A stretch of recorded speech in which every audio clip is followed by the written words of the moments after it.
think we are live. Yeah, I do think we're live. What are we doing today? Another attempt at making a camera work with another board. That's what we're doing today. Where is it?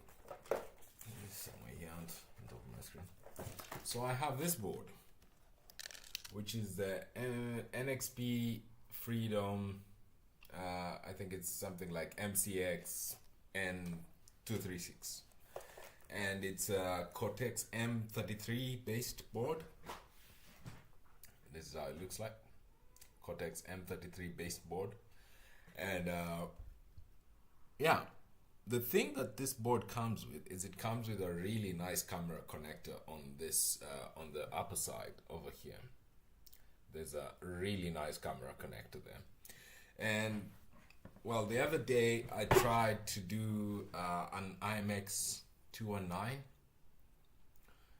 an IMX219 on the STM32 N6, and that was really difficult. Well, it didn't work because we ended up needing to fix the we ended up needing to fix the video format, which we'll circle around and do later. I just had a feeling this might be something that works, so I wanted to try it and see if it actually does work, and then we can go from there. Because if it actually does play, then we can, if it actually does play and we can get some video out of it, then we can actually try to do some video signal processing with the LibMPX. And it's really easier that way for me because I can use LibMPX already, but I haven't used it in my own projects. I've only used it at work, so I want to try and see if I can make something work. So let's actually just run this board through its paces, do some setup, see if it actually works, and then try and hook up some videos to it, a video camera to it. Cool. So the first thing I want to do is show that this board, the board I'm working on my screen, which is, come on, my mouse is dying. I hate it when it does that. So I'm working on this, the Freedom MCXN236, and that's what we're gonna be doing. So the first thing we want to do is, usually you need to do some setup of Link Server, because Link Server is what you use to program this board. So there's setup instructions here, and I won't do them though because I'm gonna use this. I'm gonna spend the time on the stream actually doing the development we want. So let's actually run a Blinky, maybe run a Hello World and then run a Blinky, and then we can move on to doing some other stuff. So let's find the name of this board here. Cool. Copy, and then in here let's actually do this clear. And then we can do west build -b, and then I actually want a space here, and then I want to build Zephyr samples hello world. Let's just start with a hello world and see what happens. No, it doesn't want that. Pristine as always, just to build from blank, and then let's see what happens if we do this. While it's building, any questions? Well, not so far, but any questions? Any questions?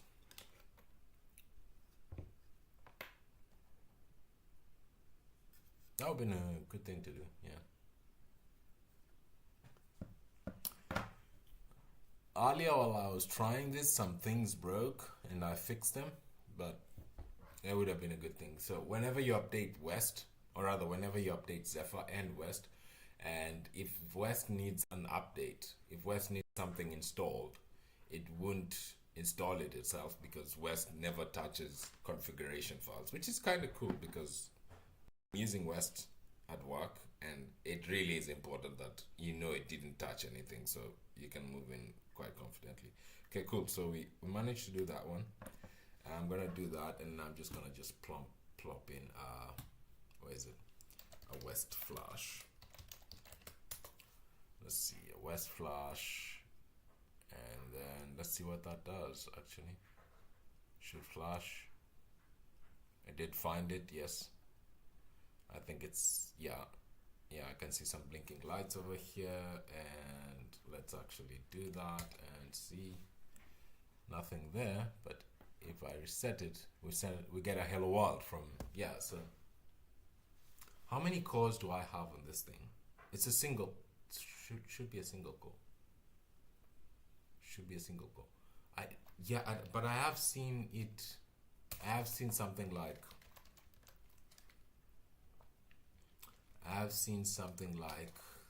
CPU up and CPU 0 and CPU up CPU, something of the sort. Product details. I would be shocked if it's a dual core. It looks like a single core.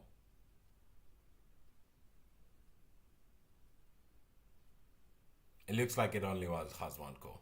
Yeah, Bartholomew. So this looks like it only has one core. Oh, and obviously you can't see that because that's just insanely. Yeah, this only has one core. I could be wrong. There could be some sort of this thing that comes with 2 cores, but I think the one I have only has 1 core. I have seen some Zephyr code that implies it might have more than 1 core, but I'm not so sure about that. Anyways, that's not what we're doing today. Could be, but that's not what we're doing today. If it were. Okay, so we know Hello World works. Look, Hello World works. We get some good logging from there. Let's see if we can get Blinky working, and then once Blinky works, we can start moving towards the harder stuff. Samples basic, Blinky. So this is how the board looks right now. There's just the debugging light and some other LED. I can put it like that. Maybe you can see. So let me now build this Blinky, and let's see what happens.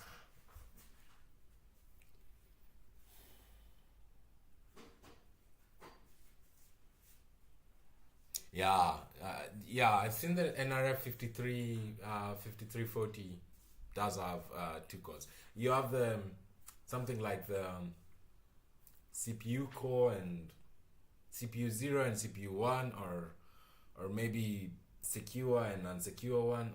I'm not so sure about range. I haven't started exploring like SMP in Zephyr, and SMP here is synchronous multiprocessing. So that's where you have multiple cores, and that probably means you're running 2 Zephyr apps on each core. I don't know. It's quite interesting. I haven't tried to run multi-core. I haven't thought about multi-core. So that's what is that we built? We built Blinky West flash. Let's see if it flashes. Let's see if it blinks.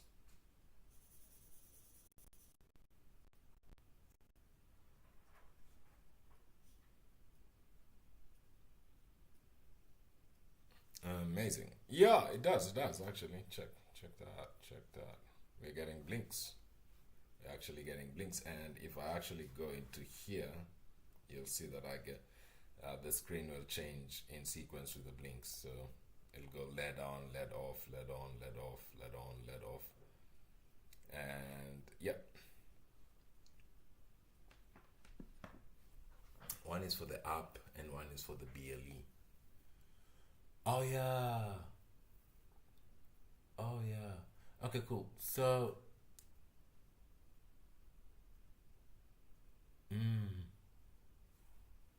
so you have to do some sort of IPC between the app core and the BLE core. How does the BLE core know? Is it dedicated completely to BLE? Can you use it for any of your code? I wonder. Anyways, Bartholomew is like commenting and saying about his app that he's using that has 2 cores. Okay, cool. So this board clearly works with Zephyr. This board, yes. Anyways, let's finish this conversation. Yes, you can run your own code in the network core. So you can have. Can you build all of your app in the network core? or are they doing some sort of like air gapping thing where you can keep your app core or your non-networked core not connected, and then the other one can be less secure or something of a sort? How does that work? I'm speaking to Bartholomew. Is commenting as we are. If you're watching this later, you can check out the live comments. And if you just joined us and you're looking, there's a community link, there's a Discord link in the description. It's just a community where we work together and just try and learn together and stuff. If you're keen to join us and let us know. So, okay, now let's actually start moving towards something a bit complicated here. Or rather not complicated, kind of what we wanted to do in the first place. So I'll go to my documents and I'll go to the documentation of this board, which is the Freedom, and I think, is it this one? Is this the PDF I'm looking for? Yeah, so yeah, exactly. And I want to do some sort of zooming here, as much zoom as possible. Control plus.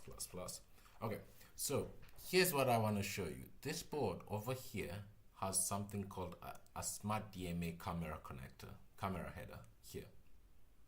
Over here, there's a smart DMA. Smart DMA is how you route video signals inside NXP devices. So like the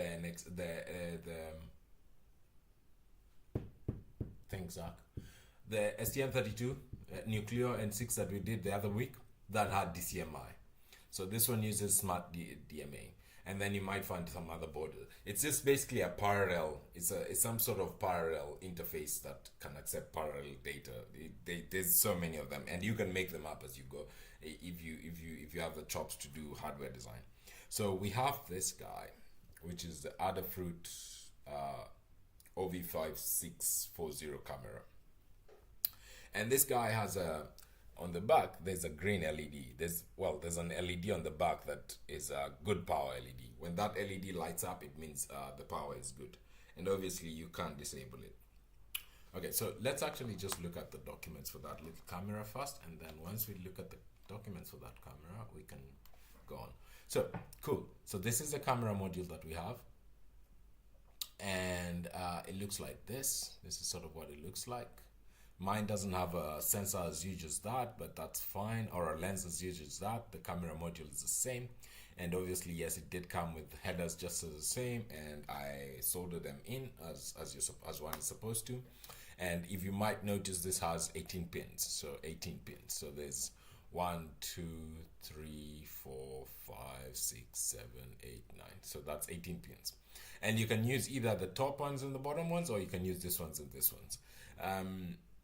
It depends. Like, I think the top one and the bottom ones are good for when you want to use some sort of breadboard. If you do end up using a breadboard, you might want to connect your camera across this little gap over here, this medium gap, so that you have the pins on different sides and you can kind of connect them.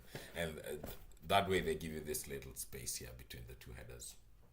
But I'm using a header that has both of them in very I'm using a header that has both of them very closely. So I actually soldered this bottom sections.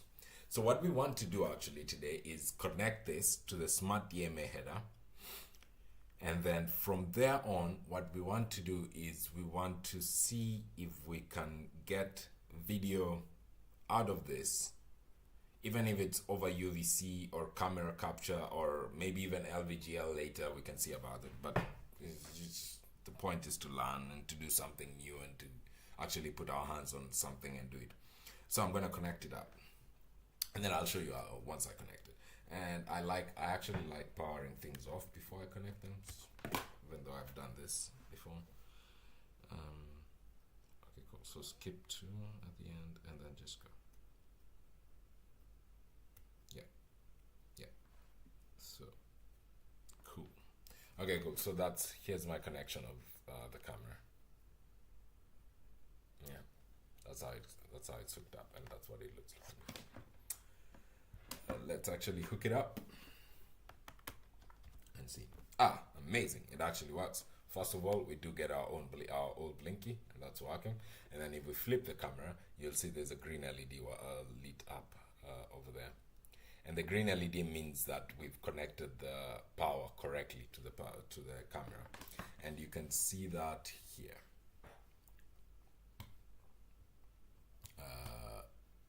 Where's my mouse? Yeah, you can see that here. It basically says Control++. It says there's an LED. There's an LED somewhere. It does mention the LED somewhere. I was reading to this earlier and I did see the LED. Yeah, 3.3 power, good LED on the back that can be disabled. So in case you're doing some sort of thing that you don't need that light to affect your camera, you can disable that, and that's for later. So let's actually think about this. So in essence, this thing actually explains it to us. So we want to connect our camera to SDMA, Smart DMA, cool. And then once we connect our camera to Smart DMA, we would like to actually route the video out. So let's actually go and look at the device tree. We actually did build something, so we can actually do the device tree. Less is it? No. I'll just build Zephyr.dts, and then in here I just want to open that, and then what I want to do is let's look for SDMA. Oh yeah, there you go, we just found it. So Smart DMA, so there's a Smart DMA interface here. This is a Smart DMA interface, and it looks like it's just the interface itself. So this is the DVP interface. We'll learn how to use it. So this is a Smart DMA interface. However, the Smart DMA interface doesn't just work like that. Usually you need to connect the camera to some sort of communication,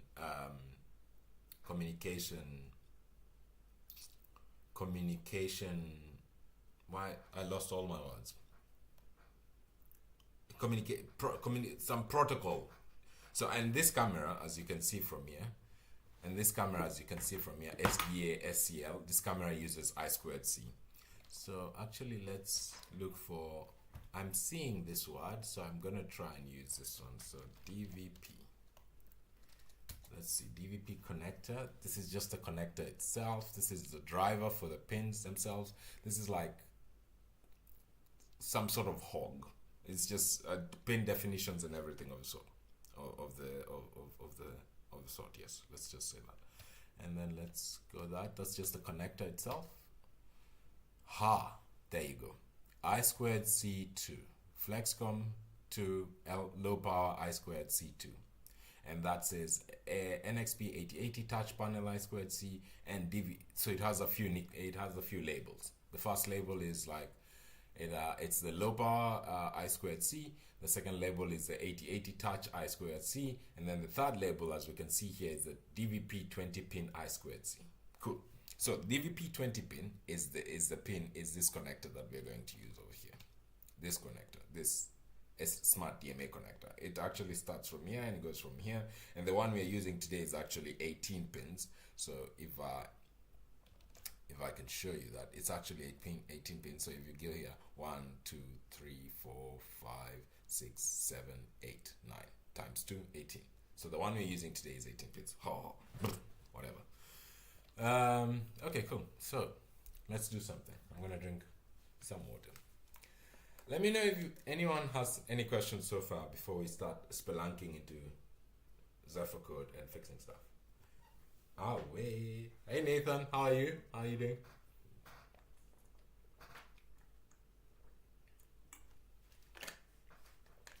Okay. Any questions so far? No questions so far. Okay, so the other thing I did, as always, is I looked to Zephyr code to try and find out how to use this thing. So I went to my DTS file over here, and this is the DTS file that we've just actually looked for. I can see a DVP I2C interface, a DVP interface, so video CMA, and that's okay, cool. not a big deal right now. We're gonna use it. We don't know. What we need to realize is how to connect these two. So this probably has something called a port. Zephyr DTS port. Yeah.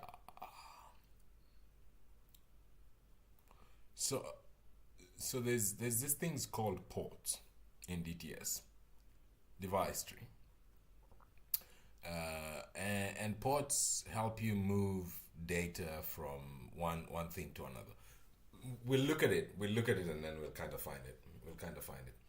And then we'll see. So what I did actually was I did the thing I always did. I tried to find code that exists that does what I want. And in the tests, I found it. Look here.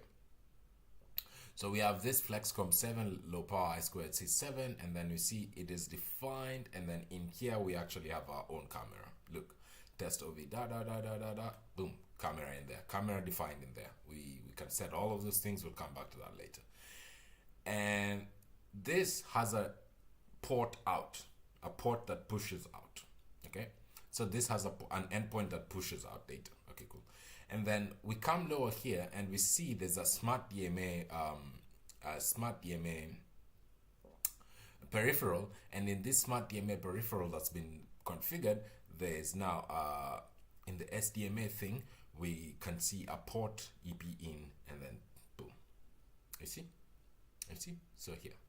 So technically we can move signals from this I2C into this. It's not the I2C itself, it's just the thing that is connected to this I2C has some pins that can go somewhere else. So we can connect them here. Basically that's what we need to do.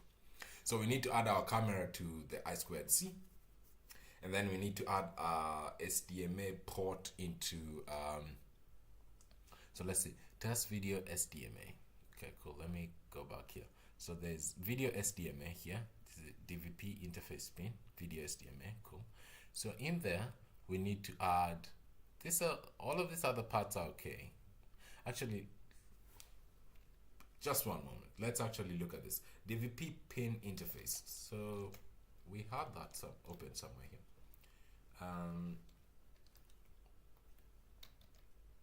DVP pin interface. So that's disabled. We should enable that, because we need to make it okay. So the first thing we need to do is enable this one, and this one looks to be enabled. So DVP pin I2C, DVP and I2C. This is just a driver for the connector itself, that we don't need to worry about that. And status okay. So this one seems like it's connected. All we need to do is add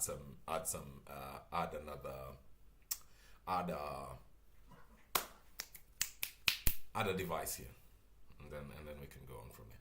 Okay, cool. Let's do this. Let's actually do this. So the thing I want to do is I want to mess with the capture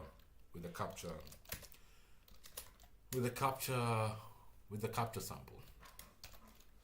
So let's mess with the capture sample. So here, and I didn't write instructions for this. So the next step we need to do, this works. The video driver is there, and the driver for our image sensor is there. We'll look at this next. So set up the camera itself on DVP, So the first thing we need to do in order to set up the camera here is we need to find this snippet for the camera, this one. And that means finding the driver for our camera. So, and our camera is an OV5640. Okay, cool. So I'll come here, and then I'll open a new tab with that, and I'll go to that, and then I want to go find OV5640. OV5640. Do we have drivers for that? We should. I checked earlier. So there is drivers for it. There you go. And actually, we don't even have to go far. I like this. There's a driver here that we can actually just copy. There you go. Cool. I won't add all of those yet. I'll leave them. We'll see if it breaks or something. Yeah. Oh yeah. Nathan is saying he loves how you can simulate any sensor on Zephyr. A small segue. So there's this thing on Zephyr called device emulation Zephyr. So Zephyr has this thing which is device emulators and simulators. So using device simulators and emulators, you can actually write a device driver that pretends it's a device. And what Zephyr does that is really, really cool is, okay, so if you have a child I2C, let's say we want to emulate the camera, which is an I2C camera. What you also need is a I2C controller that is capable of taking an emulator, because it's not going to be a real one. So what Zephyr has done, or what people have done, is they've written controller emulators for most of the peripherals that you're going to want to emulate with. It's not the exact same as Renode. It's Bartholomew. It's not exact same as Renode. It's more, you write, actually let's just go and see. You actually write a separate piece of code that is a driver. You write some code that sits on the side that actually acts like a driver. Let's go and look at it. Let's go and look at something before we go on. It's fine. We'll learn stuff together. So if I go into drivers, I think the most favoritist one that I saw was fuel gauge. If we go into drivers and we go into fuel gauge, there should be a fuel gauge emulator somewhere here. Yeah. Email. There should be an email fuel gauge. So this, you see this? This is an email fuel gauge. This is an emulator. It's a large piece of code. It's not a small piece of code. It's actually spread all over quite a few things. And what you want to do is emulate one of them. And I'll give you guys a video that you can watch later. Video. Zephyr emulation video. Let's add this to the description of the video.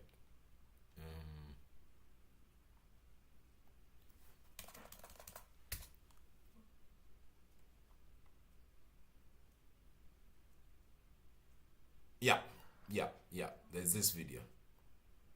It's this video from, I think, 3 or 4 years ago or something, from a developer summit. This video from 2 years ago, let's add this. Let's add this to the description of the video. I'll put it in my notes here, and then once I upload it, I will do it. Device emulation. Okay, cool. So this video explains how you can do emulation of devices. But basically what you have to do is you have to build this driver that sits by itself and pretends to be the device that you're using. So it's not exactly free. You have to actually do it. You have to build an emulator so that you can use it. But emulators were one of the things that were, learning how to use emulators helped me get jobs quickly, because I never had to wait for hardware. And because I never had to wait for hardware, I would just try and do it. And that I like that. This channel. Oh, thank you. Bartholomew made my day. So Bartholomew says, this channel is getting very strong when it comes to Zephyr. I like that. Oh my God. You just made my day. Anyways, using emulators in Zephyr will make you much faster, and it will make you very job favorable, because the thing about the emulator is you write the thing that emulates the thing you want, and you write a driver for the thing you want. So you write a camera driver for the OV5640, and then you write an emulator for the OV5640. And then what you do is you use Zephyr has emulator frameworks. It has an emulator framework inside of it, and what you do there is that you use the emulator framework to point your driver that you've written at the emulator that you've written. And once you join those two, you can do normal tests. You can actually tell whether your driver works or doesn't work. And that what happens then is you start to understand your driver very well. You start to understand your device very well. Because in order for you to write an emulator, you actually have to go through the datasheet of the device and tell the emulator to react the same way the device will react. And if the emulator reacts the same way the device will react, then you know it's doing well. And you can run this through tests. And it's actually really helpful because what you can do there is you can be very, very fast. Because the typical embedded flow is you get a job, you decide on hardware, and then your client has to order hardware, and then maybe you live halfway across the world. They have to send you hardware. It takes like 4 weeks for the hardware to get to you, and then suddenly the hardware gets to you, and you're unboxing, and you're excited, and you have to sit down and write the driver. And that is very slow, because once the hardware gets to you, you need another 4 weeks before you can actually do the thing, or maybe 2 weeks, or maybe 2 days. It depends on how obsessive you are in the time you are. But basically what I'm saying is, in that time, as you're waiting for the hardware and you're reading the datasheet over and over and over again, what you can't be doing is you can't be using the datasheet to build an emulator. And because you're building an emulator, you can build a driver for the emulator that you're doing. And then what happens is you have this driver working. And then when the hardware gets to you, it's maybe one or two little changes and things work almost immediately. And I can guarantee you that will make you a lot faster in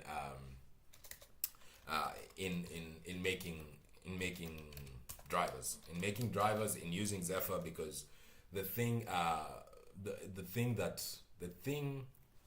that slows out a lot of people is how much time they spend on waiting. So try not to wait. Anyways, Nathan, that's a segue because of you. Now I'm lost. I don't know what I'm supposed to be doing. So cool. We know we need to modify these two, the I2C and the interface for SDMA. Any questions while I take a sip of water and then we keep going?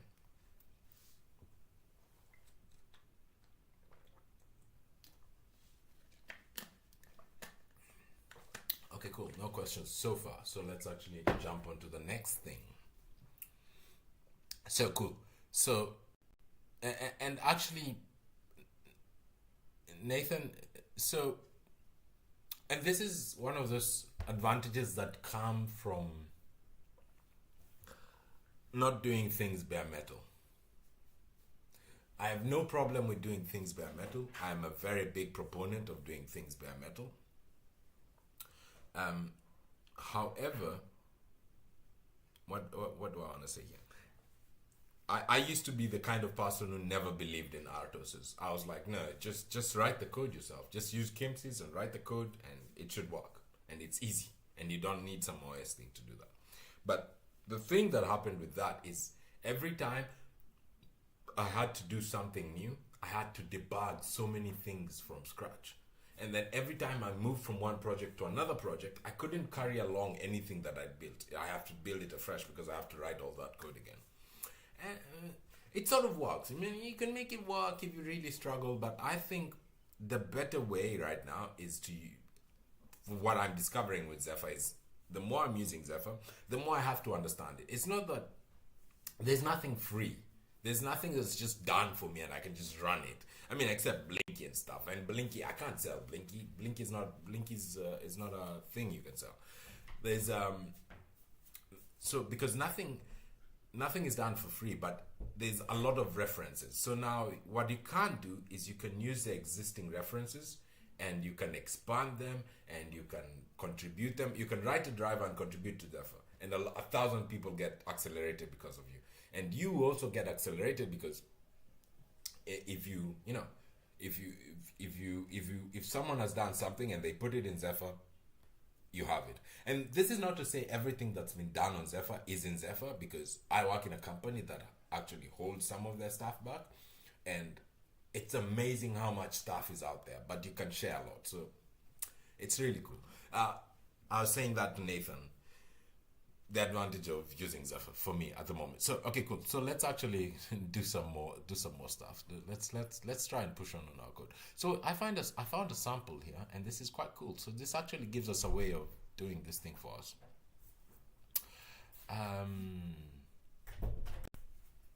I'm quite confused about these two over here, the reset GPIO and the power down GPIO, but we'll get to that first. So let's actually just try and set it up first, and then we'll see where it goes. So the first thing we need to set up is the I squared C. Not here. So CD Zephyr project.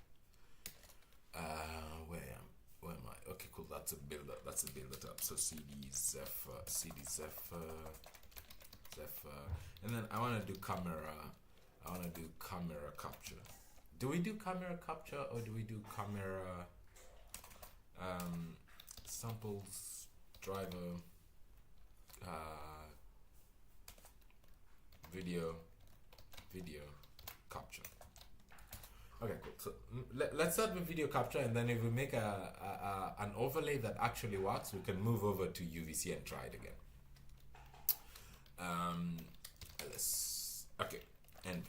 Let's jump through in here and see. So first of all, I noticed that in the boards there was a config for the board that I'm trying to use here, and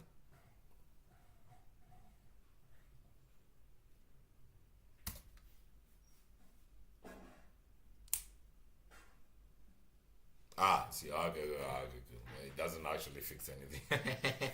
Oh, so okay, cool. So that doesn't fix it for us. So let's actually just make an overlay in here. So let's actually go do app.overlay. And in app.overlay, here what we want to do is, I want to do this thing. We won't add a chosen yet.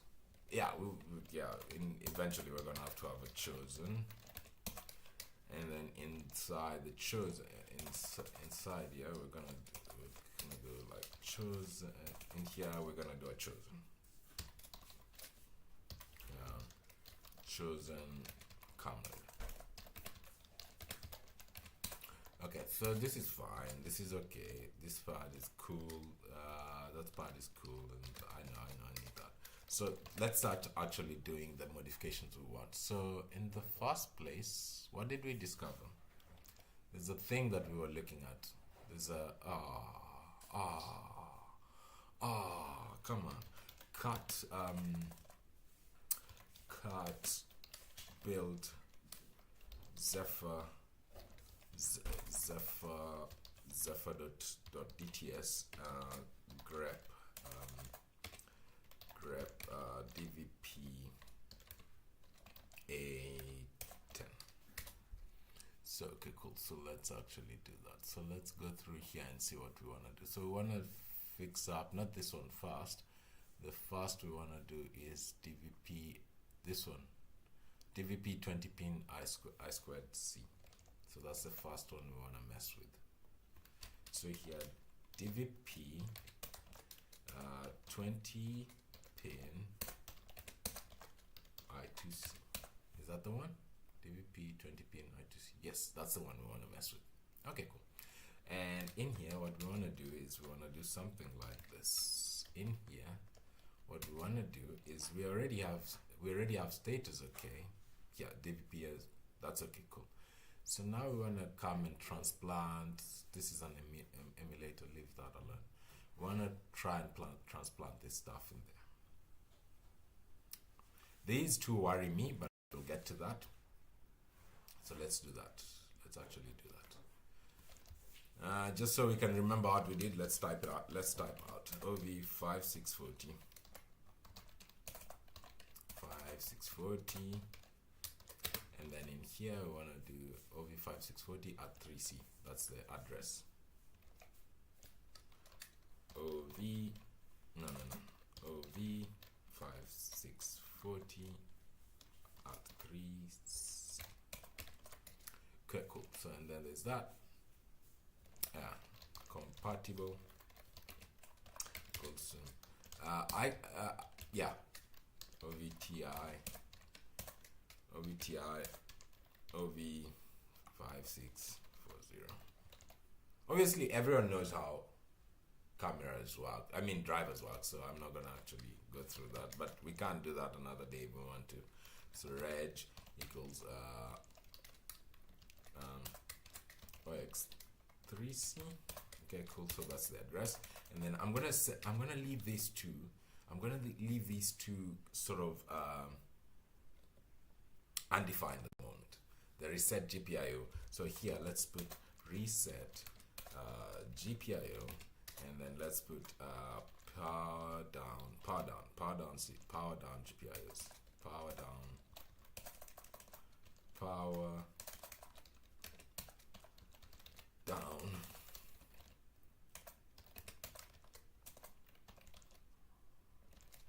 GPIOs. Yeah, and then in here, actually, we can actually go through all of this one and see if it actually builds. Let's actually go through. So, and then in here, what I want to do is point a port out. Port, and then in here, let's label this port is OV5640. You can name this whatever you want. OV5640 endpoint out. That's what we usually do. And then we're gonna do endpoint. And then in here, what we're gonna do is first of all, we're just gonna leave this like that and go like remote endpoint label, and then in here we're gonna say is equal to. We don't want this. We don't want this one. We don't want this one. So actually, remote endpoint label, and in here what we wanna go through is somewhere here. So there's this one. I need to check this ones, that's fine. I can't use test GPIO, I need to use an actual GPIO, but we'll get to that. And this is rate test SDMA. Okay, test is so OV5640 SDMA EP in. Okay, so there's that. Yep. And then in here we're going to close that, and then I think in here we're going to close that. Okay, and that this one. Okay, and that one needs a closing as well.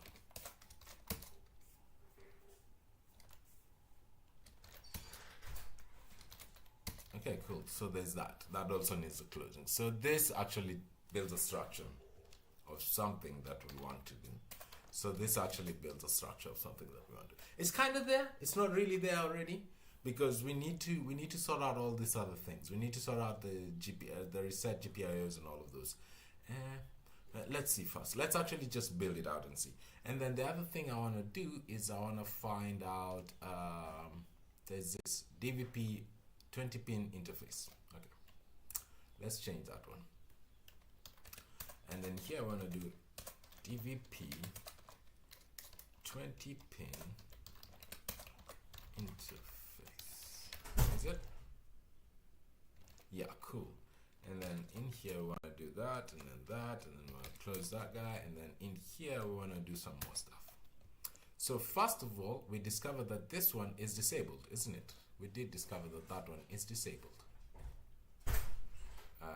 Compatible status okay, so the I2C one is okay, but look here. Which one is this that is disabled? What's this one? What are you? Which one is that is disabled? But we can get all of this done. So DVP 20-pin, this one is disabled. So let's this one is status okay. Okay. So yeah, so this one is status okay. And then once we're here, let's actually add a camera to that node, and I'll go use this test over here that I want, that I used here. So that I've given it a status of okay, so it's on now. And then I want to do, I'm actually already in here, so that's fine, because I'm already in video SDMA. So I just need to add this port. I think I might need to do these ones as well, but I'm not so sure about that. So let's just start by adding a port, and then we'll see.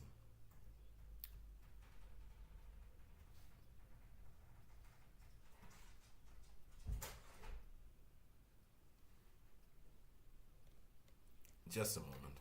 So you see, this one is NXP Smart DMA, and then this is NXP Video Smart DMA. So we want this one. We don't want this one. So let's actually confirm that we're getting the right one. Here.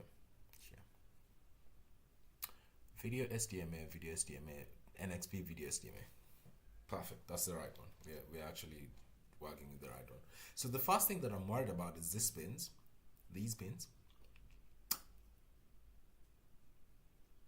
And I've given it a status okay, and then there's this, there's a pin marks here. There's a pin marks here we're gonna use. That's fine. We're gonna use that pin marks to discover. That's actually good. We're gonna use that pin marks to discover. And this pin mark should tell us about these other two pins that we're worried about, these two pins. So that's fine, that's okay. So in the meanwhile, let's just leave them there and actually add a port.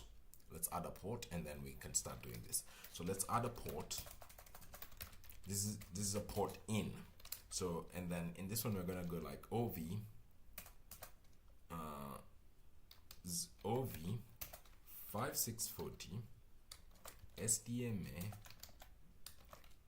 EP endpoint in.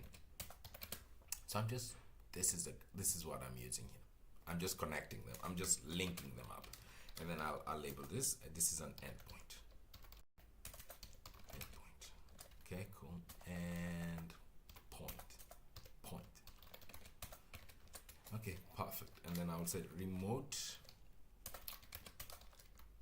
endpoint label. Okay, yeah, remote endpoint label. Yeah, cool.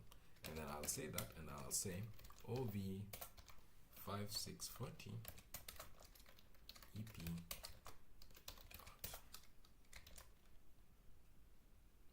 I think so.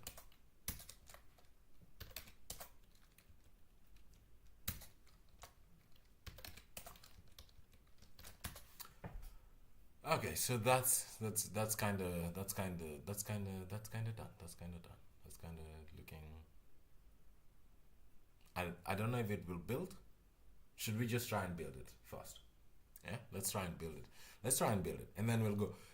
First of all, we want to try and build it, and then we want to go look at this NXP PinMax SDMA Smart DMA camera. Once we look, this PinMax Smart DMA camera will tell us about the pin arrangement of the thing, what the pins are called, and then that will enable us to set these two pins here, the reset pin and the power down pin, and that will also enable us to set this V-Sync, H-Sync, and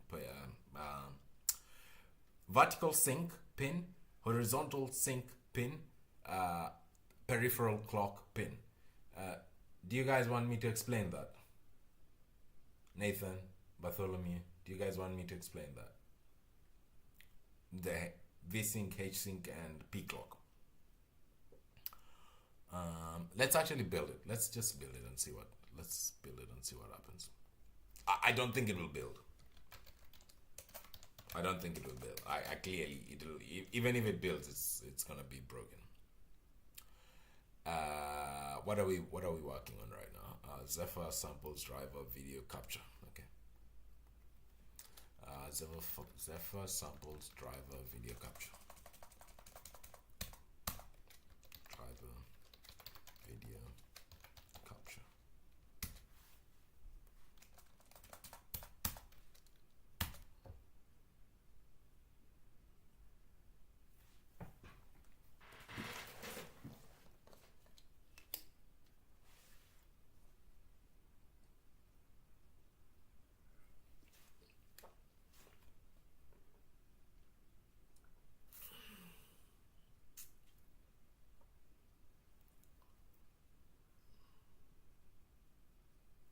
Yeah, we're not using display. Display is because you can choose to use this with LVGL.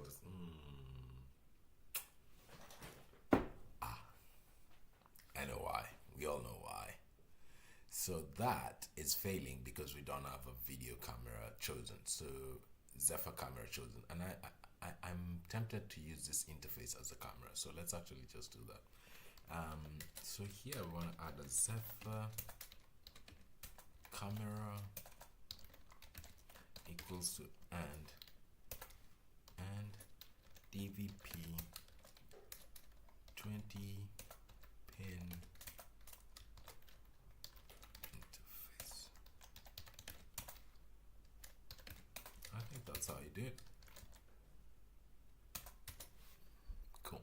So it just didn't work, and I sort of like jumped onto something, but I realized I saw this here, Zephyr DT chosen camera, and this won't work because that won't work because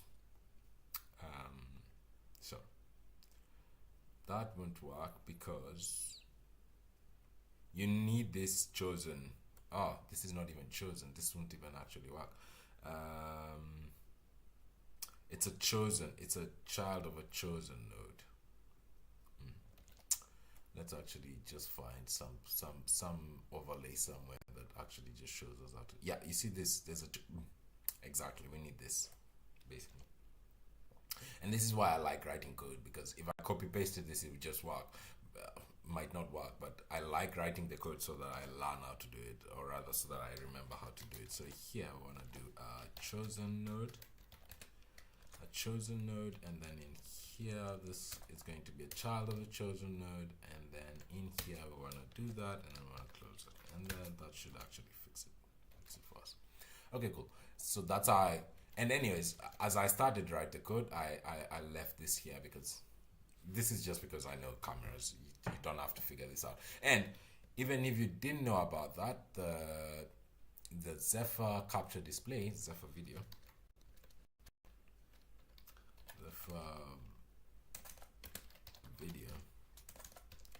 Zephyr video here, it will tell you, if you go to video capture, which is what we're trying to use, it will tell you that this does not, it just needs a chosen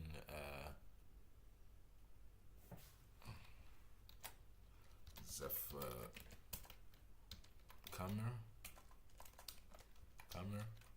Anyways, what this needs is it needs a video capture display, a video device, the video capture, and this I think uses Zephyr camera. Anyways, this is all stuff we can find out together, but it needs a Zephyr camera in order for it to work. So let's build that. I want to do something while this builds. There's something I need to remember to do. Okay, yeah, cool. Let's build this and actually update the nodes for this thing. Let's build. It's building. So we want to go to our nodes here. Set up the camera itself on the I2C block. So as follows.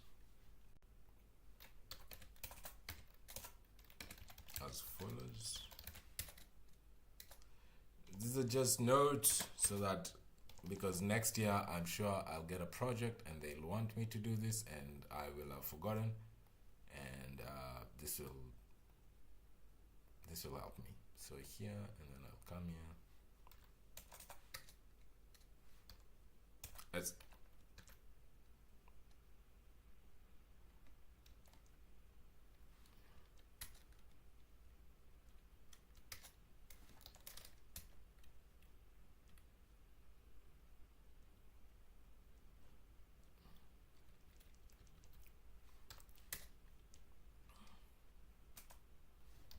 as follows. So this is, you can go here, you can go C, SP. Okay, it's fine, that's fine. J, Y.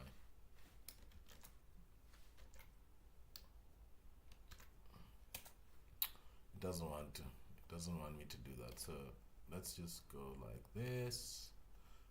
I can use a system yank, and then in here I can do something like paste. Allow. Yes, indeed. So we might update that later, and then let's see, has it finished building?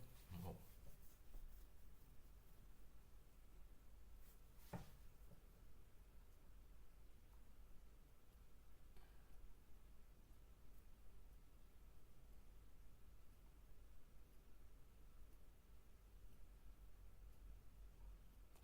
Why is it doing that? Did I not save here?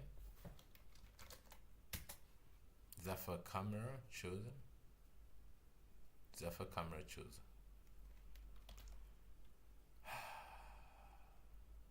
Where's that code that we were looking at? Zephyr camera chosen. Zephyr camera. Do I need this? Do I need this? Do I need this?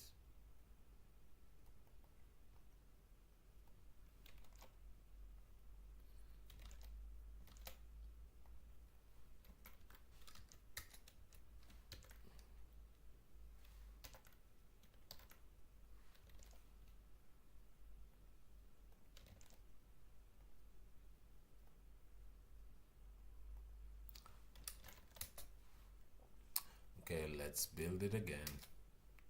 And while it's building, let's actually keep updating our thing here. Okay. Okay, and then this is Smart DMA. Smart DMA. Yeah. As follows.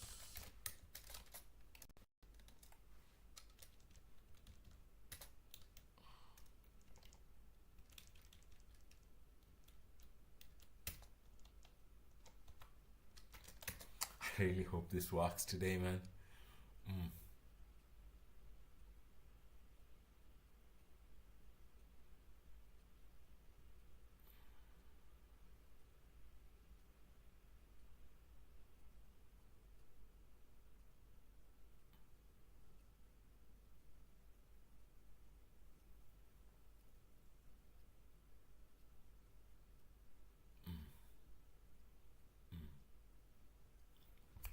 I think I have an idea. So in order to do this,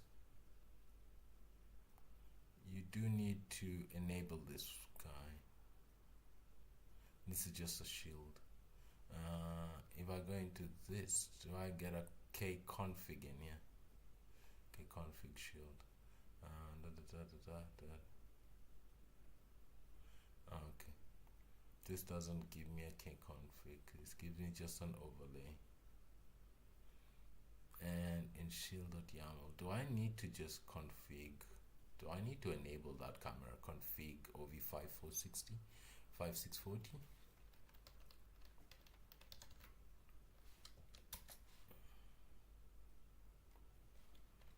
OV5640 OV5640.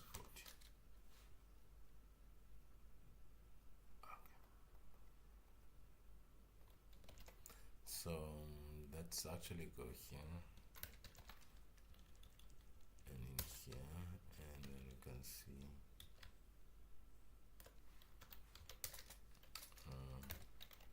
video device.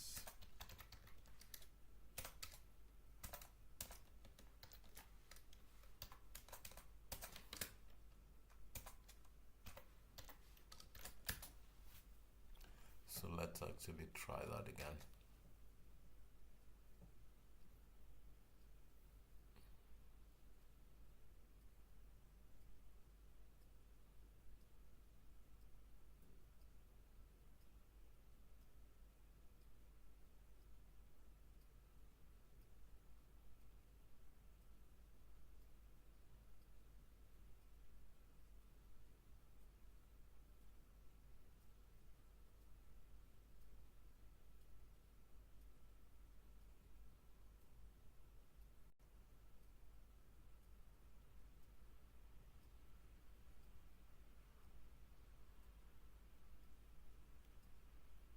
Okay, so look here.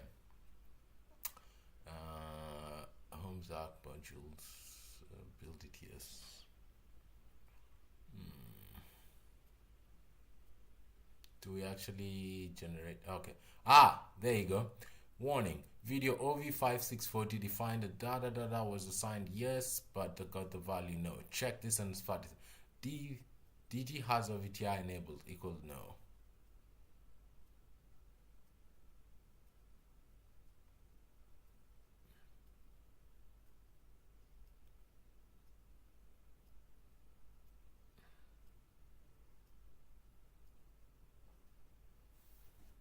did look at it. I did look at it. Here it is.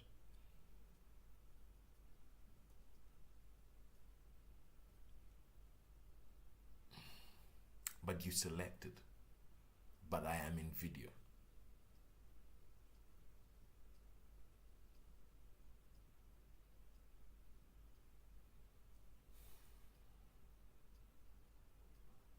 Okay, let's go and look at this.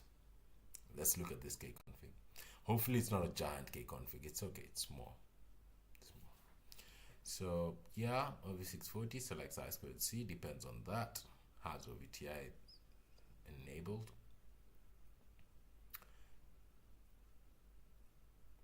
Where do you come from?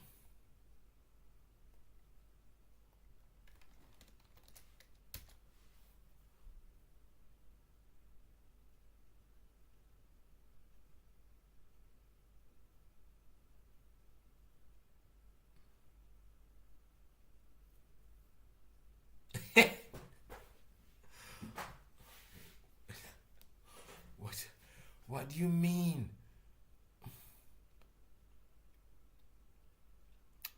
Where do you come from? Where does DT has OVTI 5640 enabled come from? That's the one that's set to no. If you see. Oh my word, every day we break something. DT has OVTI set to no.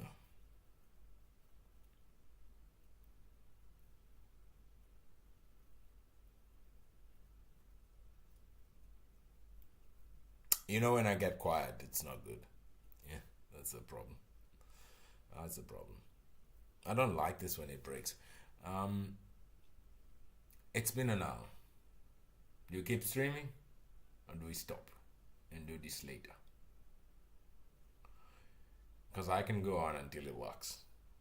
And I'm really tired of the sessions not working. So let's see. Has that? And who enables that? Actually, let's just go and look at the DT has OVTI enabled. This comes from where? You're not settable. But who sets you? Who's supposed to set you so that you can work?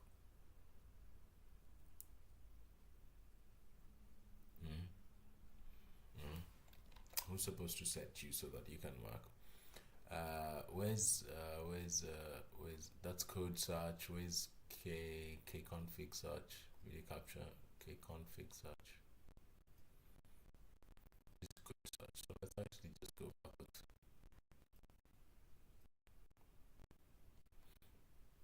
You have I2C. That's fine. That's on. Defaults yes. Config yes. Where's this coming from?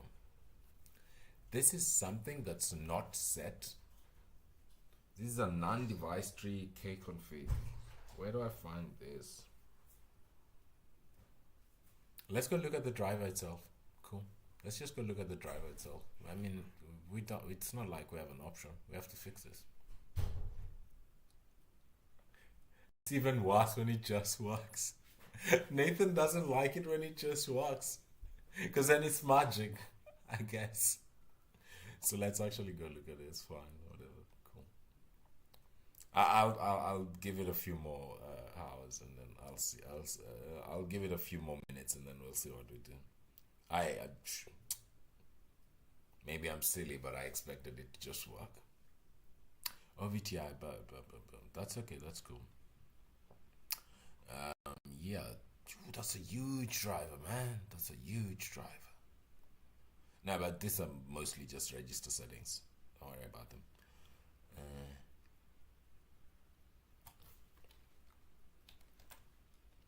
DT has.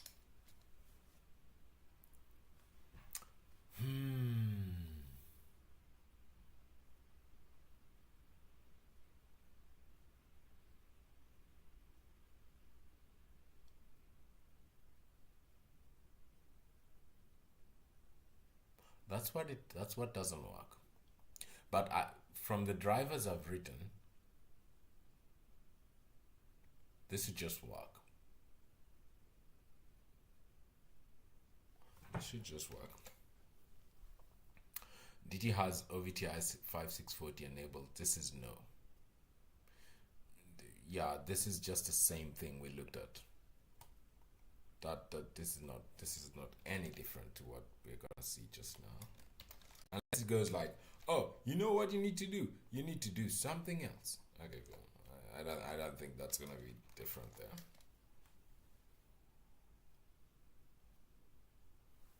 It's where we were. It's where we were. Config video is enabled because if we come here, config video is the first one. So cool.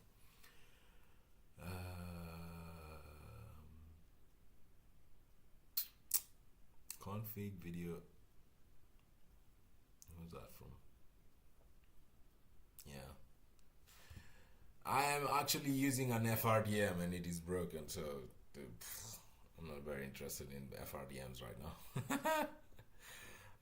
Come on, let's think about this. How do I fix this? How do I fix this? Once again, Zach has broken code in a stream. I think we should just name this stream the broken code stream. The broken code stream. That's what we're doing. We just explore broken code. A lot of people are fancy and all their stuff just works, and mine never like that.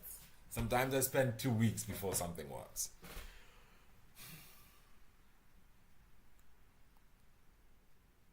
There really is nothing here. DT has OVTI 5640 enabled. Comes from here. It comes from here. It comes from here. It comes from this port. It comes from this OVTI 5640.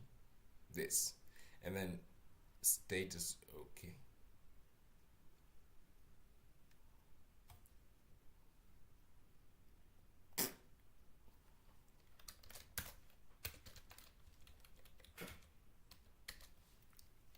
I'm not even gonna pretend like I know what I'm doing, so I'm just gonna like 5640 at 3C. Yeah, that's okay.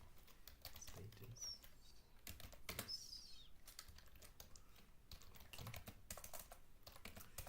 Actually, you know what we can do? We can actually do this. We can actually go and look at that YAML.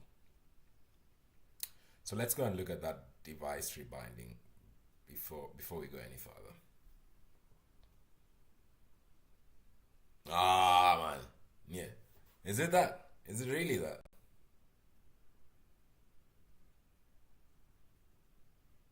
Is it really that? Oh, wait. Bartholomew, I have a question. Kan jij verstaan wat ik zeg? Let's see. Let us see. We're now just playing. OVTI. Is OVTI in here? The bindings are going to be in DTS bindings, and then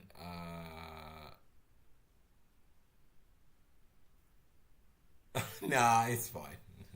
I thought yeah, Bartholomew, I thought you could speak like Flemish. I thought like it would work. It's fine. It's okay. Because sometimes Polish sounds like Flemish in some weird way. Some words come in between. So you don't it doesn't make sense. It's cool.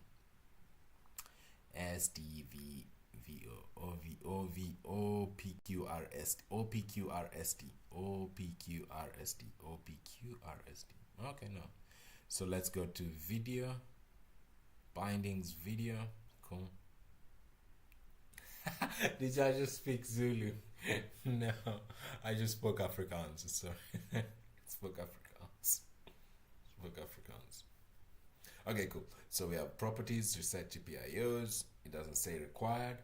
Power down GPIOs. Doesn't say required. Child binding. Video interface. Cool. Okay, cool. Let's actually see. It might work.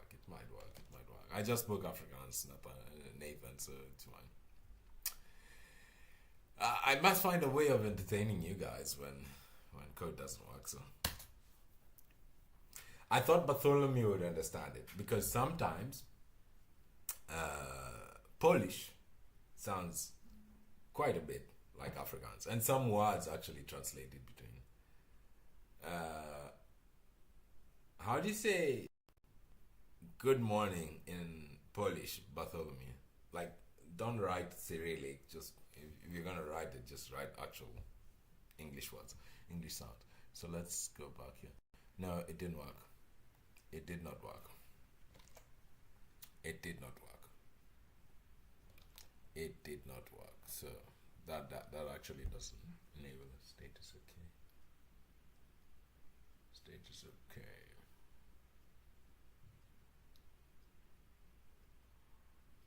I mean status.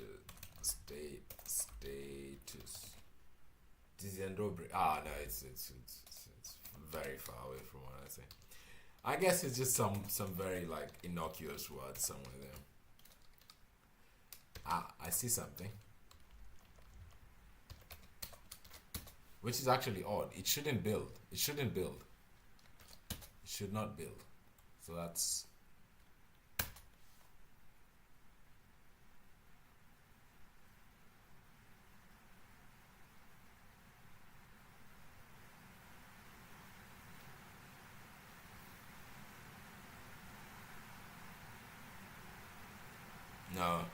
no.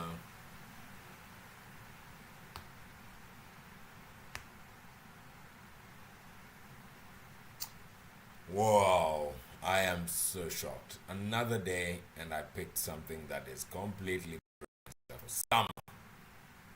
And I bet you it's gonna be like a 2-minute fix. OV5640. Let's actually go through.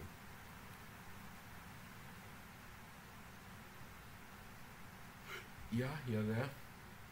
We're looking at this one, yes.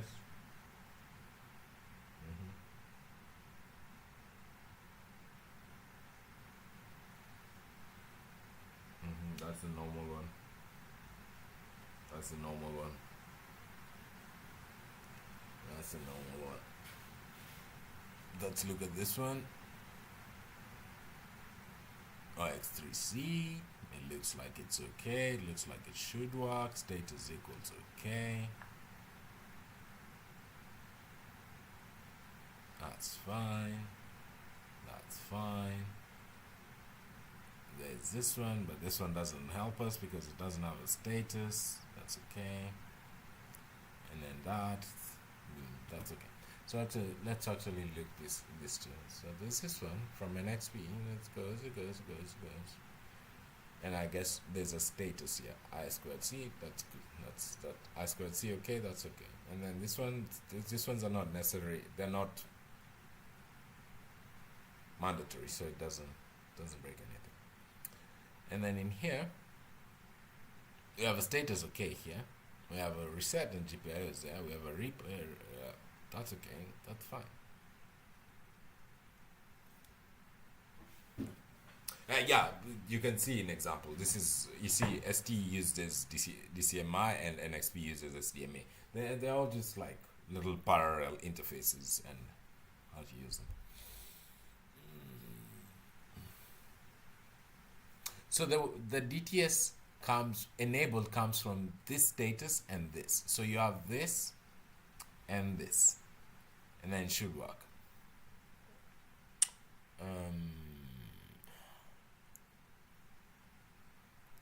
How do I do this? Can I use a shield? Can I use a shield? Can I use a shield? I can't use a shield because a shield will do a lot of other things.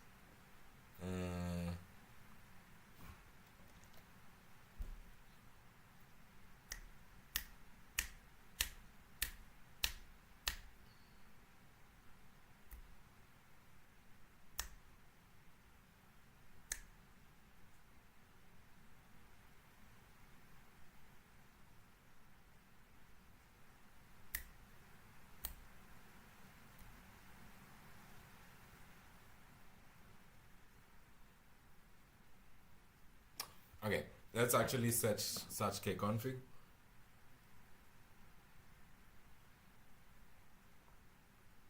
Yeah, let's actually search config. So cat build Zephyr config .config, and then in here we want to grep OV56.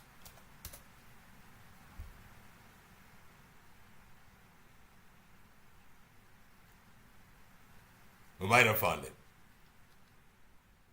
We might have found it. OV. Okay, let's go.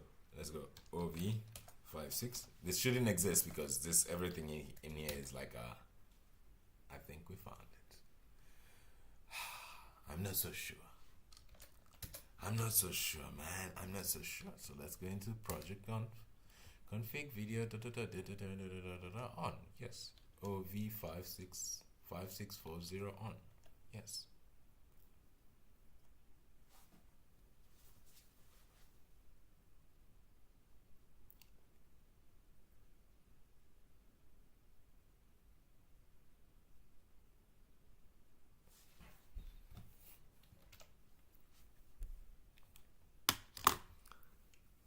Oh my God, I'm worried this doesn't work, because if it doesn't work, I have to stay on one thing until it works. I'm worried. I'm quite worried, and I don't know why this would not work.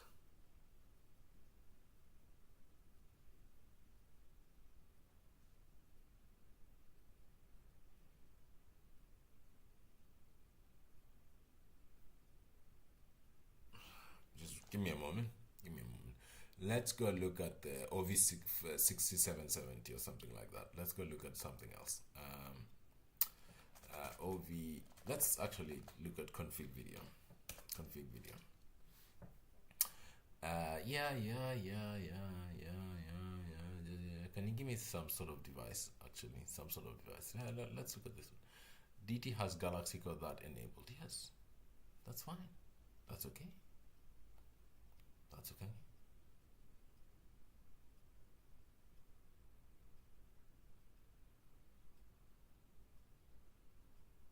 Galaxy Core GC215 enabled.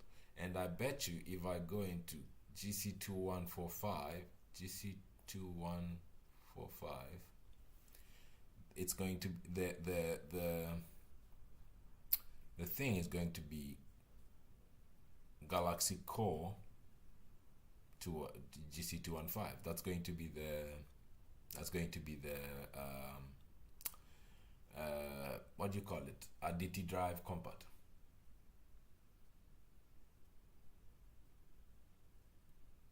Yeah, it won't work because that's the camera we're trying to use, Nathan. We don't. It's N. We don't want it to be N. I'll show you just now. So Nathan says just change it to an N. Yeah, this change it to an N and C. But the problem is our code already declares it as an N, and that's why the build is failing here. You see. So DT warning video of OV. So it won't say config because everything is config. So that's assumed. It's going to say warning video that was assigned value yes, but got the value no. Check unsatisfied dependencies. DT has OVTI 5640 enabled.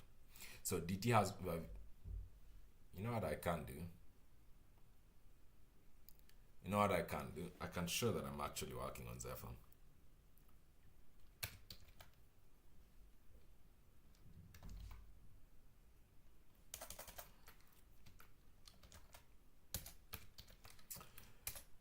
Let's go.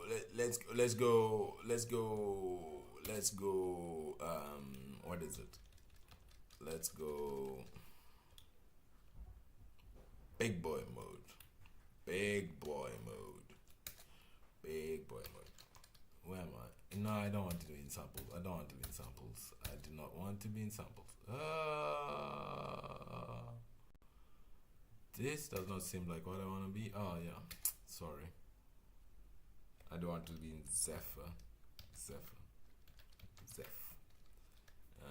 I want to be in Zephyr project, and then I want to go up here, and I want to go into Zephyr itself, and I want to go into drivers, and I want to go into video, and then in video I want to go up all the way to OV5640 and remove that dependency, just because I'm mad at stuff.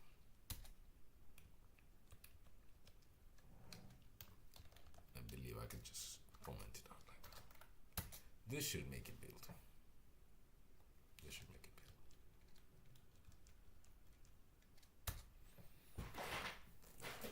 build. Maybe that's what Nathan meant. Just remove the whole check altogether and be like, you know, that should make it build.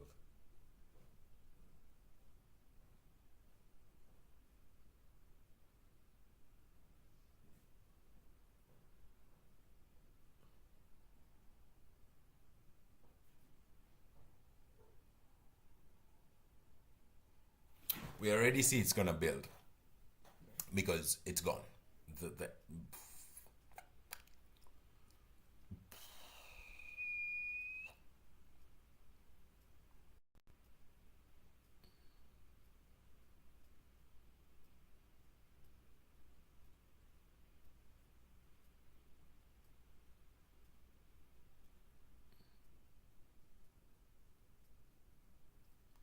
Why? Why is there no camera chosen? Why? There is a chosen. I'm doing something silly.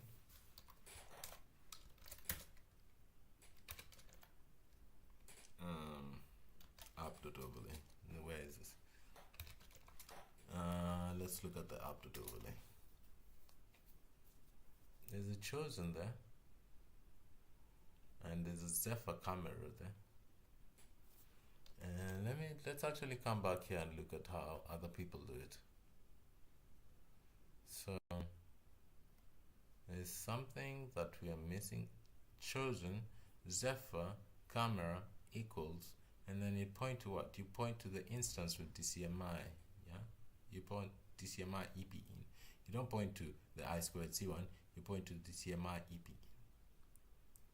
STCAM DVP, STCAM DVP. Cool. So that's the same thing we're doing here. So Zephyr camera, cool. Zephyr camera chosen in there. It's in the root node. We have the import as well over here. We have the import. We do Zephyr camera equals to that. And this Zephyr camera equals to DVP 20-pin interface. DVP 20-pin interface. Status OK. Status OK as well. OV5640, status OK. Compatible is that. Compatible OV5640. Compatible OVTI5640.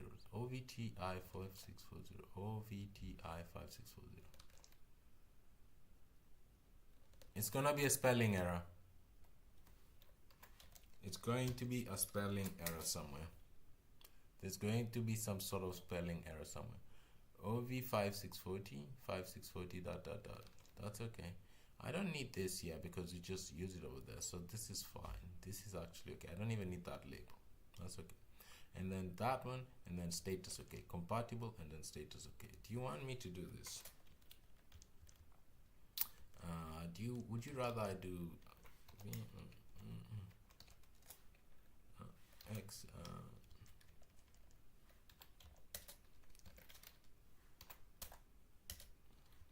is that a rule?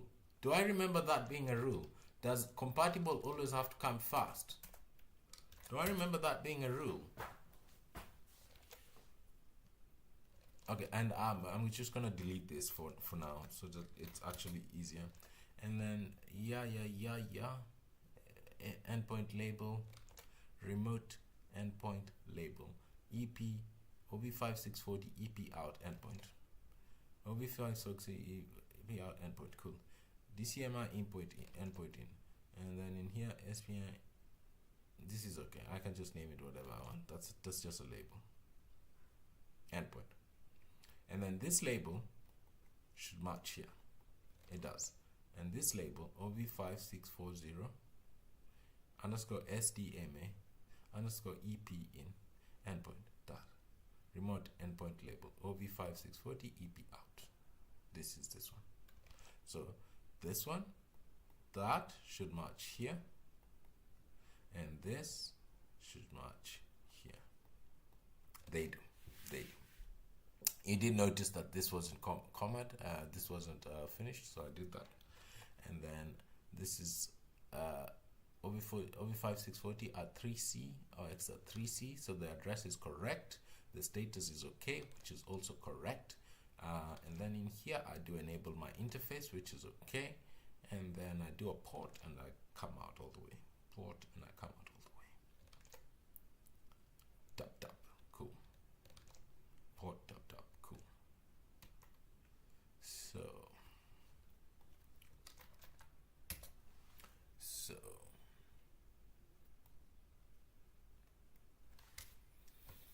no error, no camera chosen in device tree.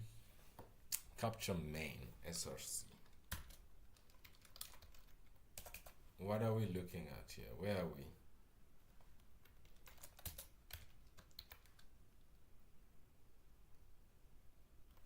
Zephyr samples driver video capture. We're in the right place here. So, and then in here, Zephyr samples drivers video capture. We're in the right place. And we're doing a pristine build. Let's see if it finds the app overlay. We should see a found app.overlay somewhere here.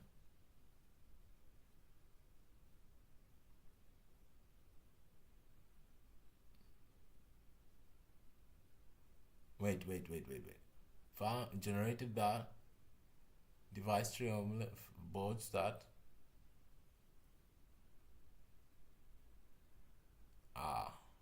do you notice something? It never actually used our app.overlay. I should have thought about that from long ago. Yeah, this has happened to me before. Let's see. Are you named in the right way?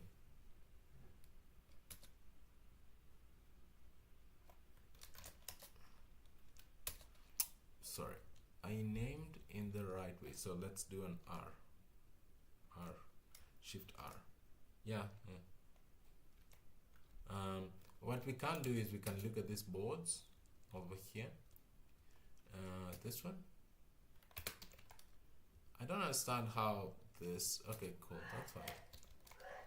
I don't understand how this is. This X. I'm gonna just do some silly stuff.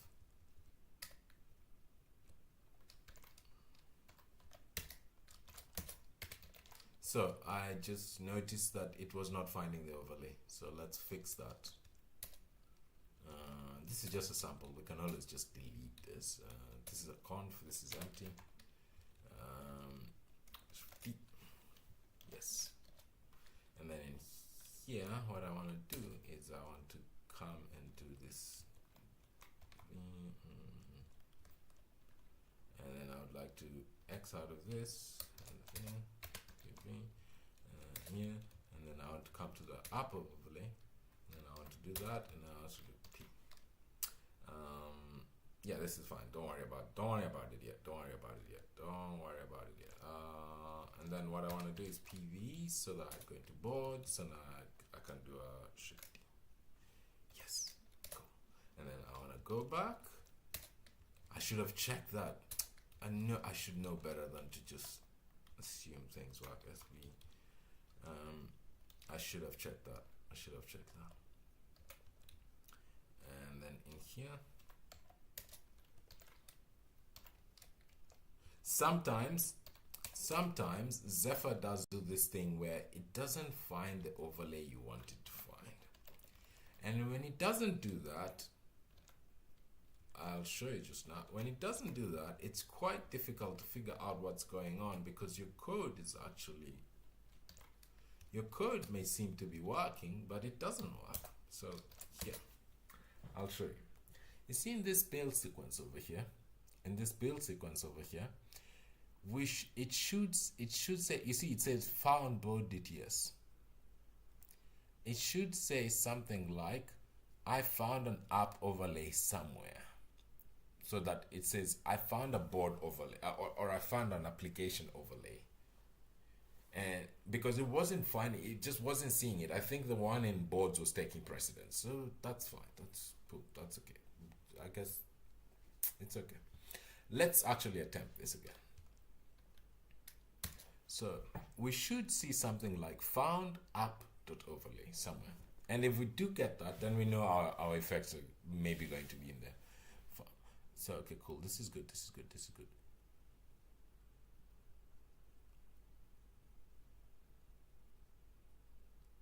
This is good. So, yeah. Yes. Found device tree overlay. Samples with overlay. That's good. And it's actually breaking. So this is good because it's breaking with something, but does not appear. So remote endpoint label is marked as required in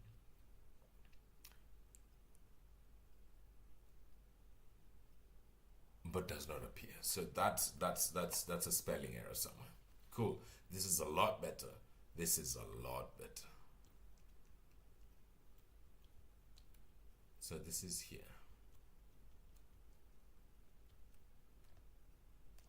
Remote endpoint label.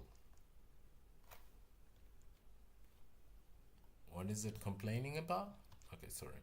What is it complaining about? Is it here? It's here.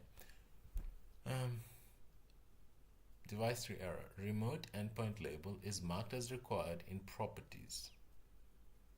In that.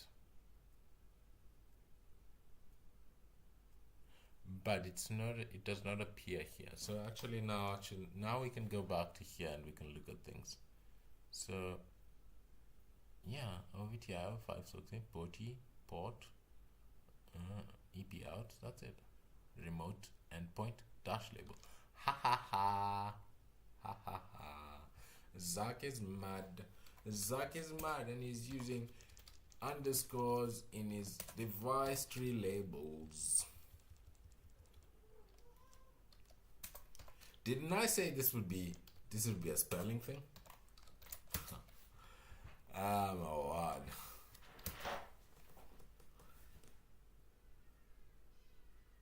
Do we stop if it builds, or do we keep going until we try and see video? That could be another 2 hours. If ever. If Jan wants to say hi. Jan, where are you? This is Jan. And Jan is very worried that I'm shouting at the computer.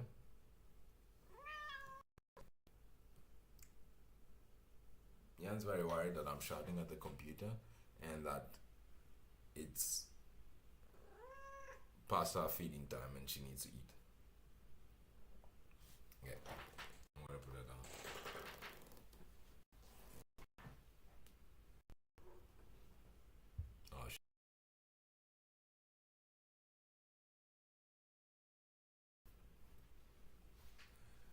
Oh, my cats haven't eaten.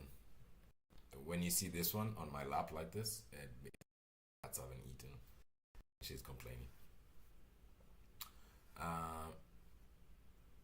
Can we take a break? So I fix my, I feed my cats and then we can go on with this. I'm gonna like a 5-minute break. So I feed my cats and then we can go on with this. Because it's like 5:30 and they usually eat at 5. So they've been really patient and really nice. Yeah, I'm gonna pause my audio and then I'm gonna feed my cats. Then we're gonna go on.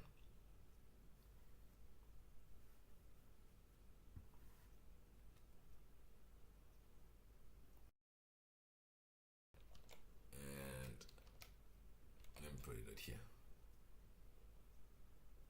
Oh, it built. It built. It built. Let me feed my cats and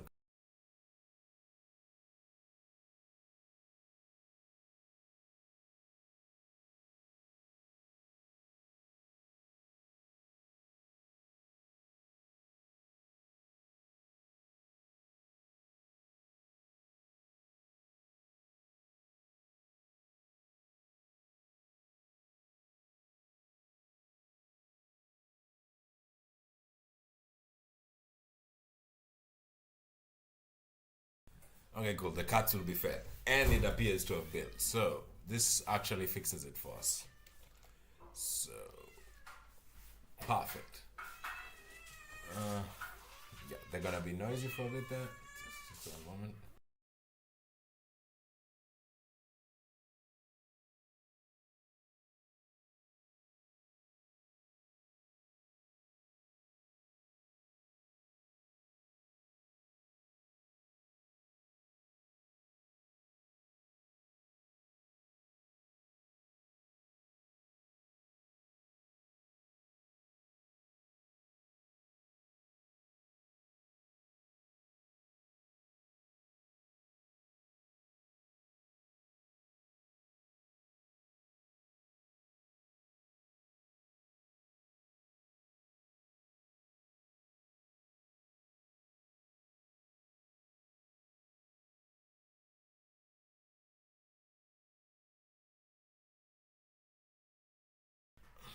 Okay. And I am back. The cats have been fed. I am alive. Um, it sort of built. It sort of built. It sort of built. It built. And why did it build? Is because we figured out a way of getting the app to use the actual the actual overlay that we needed to use. So the thing I'm gonna do now is I'm gonna flash it west flash, and then we're gonna come here, and then we're gonna do yeah yeah, something like that. Yeah, that should be cool. And I'm gonna do a reset so we see what happens. Actually, I think I know what the problem is. So I have an idea. I think this is a problem. Do you remember when we had to change this? So let's actually go to here. Go to my code over here, so I can pull up some stuff. I want to go to the video capture thing here, and I want to go browse source code, and I want to do boards. Should be an answer in here, and of course we find someone here that we know, Joshua. Let's look at this. Let's look at this. So switch to flex, since the default console pins are duplicated with camera header pins. Yeah, Zephyr console is that and that. Do we need to redirect the console somehow so that we can actually get output? I think the reason we're not seeing any output is because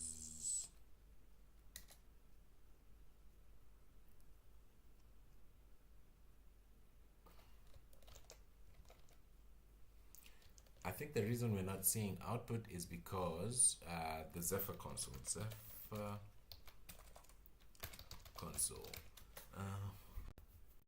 because the Zephyr console is sharing pins with the camera header. What is happening is that we're not getting console output because that's going to the camera, and I need to figure out a different way to check the console. And I'm wondering,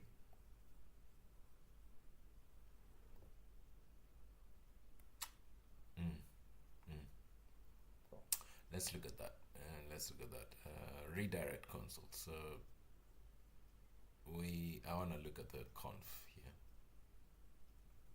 not the sample.yaml.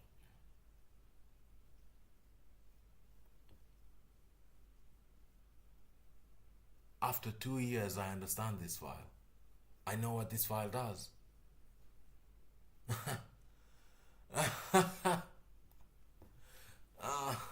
Okay, cool. So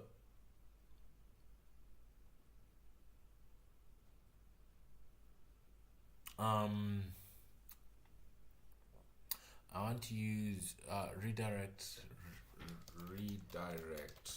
Zephyr console.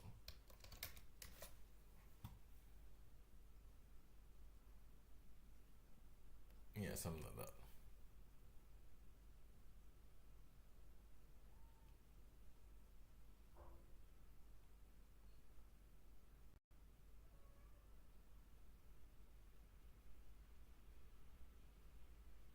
That's all I need to do. So just do that. Chosen Zephyr console that.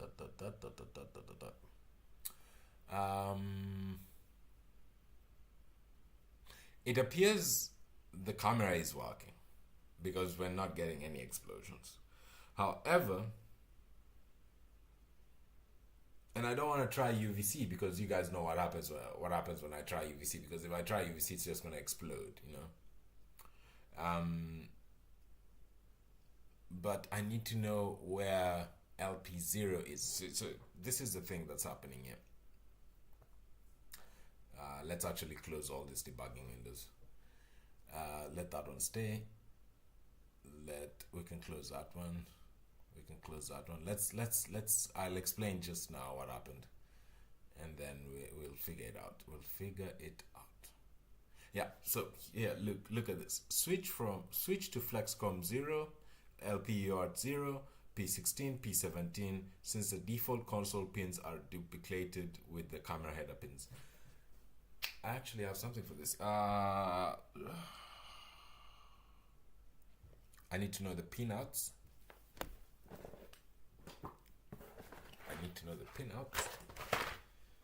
And maybe we can use this guy.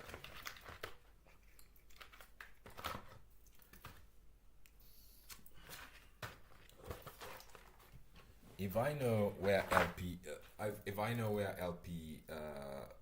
P16 and P17 are, we could use this cable over here to expand. But I need a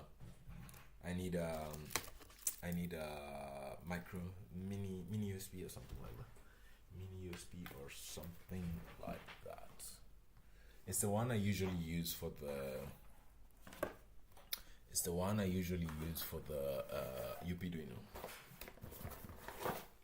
So I think I need this cable. Yeah, this is the cable I need.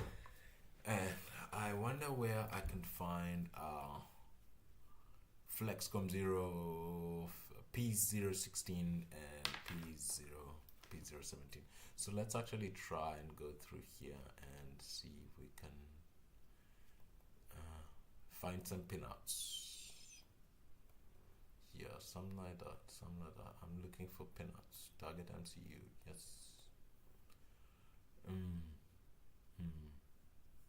Yeah. Tell me what.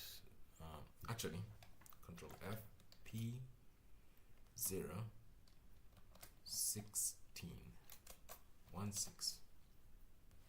Yes, sir. P06. It's audio codec. Whoa. That's not the one I want. It's not the one I want. Tell me what headers it goes to.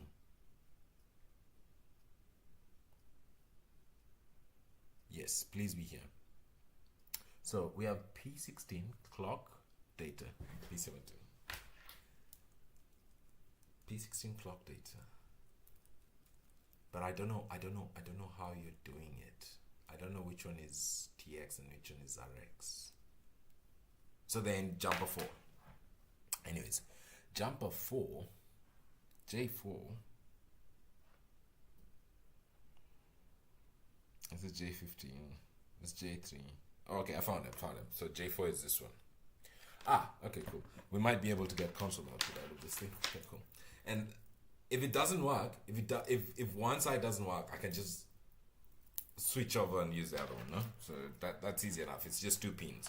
So we can actually just do this very quickly. Let's check if it works. And even if it works or it doesn't work, we'll have to stop and then we'll go on with this. This is quite good. We actually made it a part of the way. Nathan, Bartholomew, do you guys want me to upload a snippet It's going to be just the overlay because everything else is inside Zephyr. Maybe the overlay and the, I'll see. Let me find some jumpers.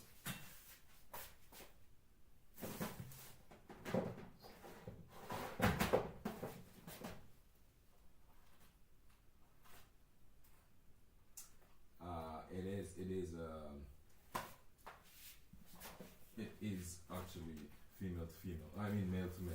Yeah, male to male. I need a male to male. Never rush. Never rush. It's not. Drop things. Never rush. Never rush. Okay. Cool. Found some jumper clips. So I should upload. I think it's just gonna be the overlay because everything else is inside Zephyr. So I'll upload the updated overlay. That's fine. Let's actually just do this quickly. So I have a TX and an RX here, and then what I want to do is let's actually do it. So here, Shift T, ls dev, yeah. So it should be like ACM0 or something like that. ACM0 or USB0 or something like that. We'll see what it is. So let's actually find the pins. P016 is a J4. So between J4 and J3, it's on this side. Okay, cool. So the farther side away, and this is 3 pins in. 3 pins in. One, two, three. 3 pins in. Cool. And then 1, 2 is P17. Okay, cool. And then let's actually go back to that code. Let's go to a browser. P16 and P17. P16 and P17. P16, P17. Yeah, I'm looking at the right things. Cool.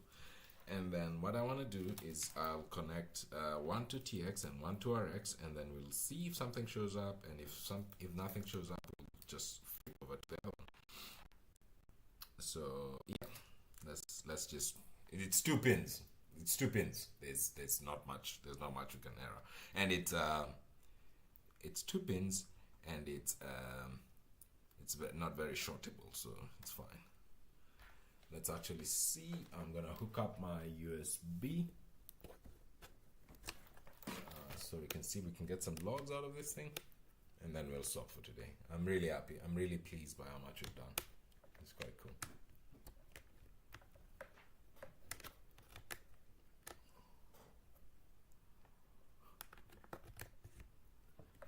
Okay, cool. So, and I don't see anything, but let's see. Let's actually see. And maybe the first thing I can do is like a little reset to see if... yeah, I think I saw something. Cool. That's so cool. That is so cool. So the first thing we need to do is we need to do another ls USB, the same thing, so that we can see if we can find the thing. And what I think, SCM0, USB 0 has appeared. So let me disconnect. Look at USB 0. See there's a USB 0 over here. I'm going to disconnect, and I'm going to do ls dev again, and realize there's no USB 0. Cool. So USB 0 has appeared. So the thing we want is USB 0. ls dev USB 0. Cool. And then I'm going to do screen dev tty USB 0, and then 11.5.200. Perfect.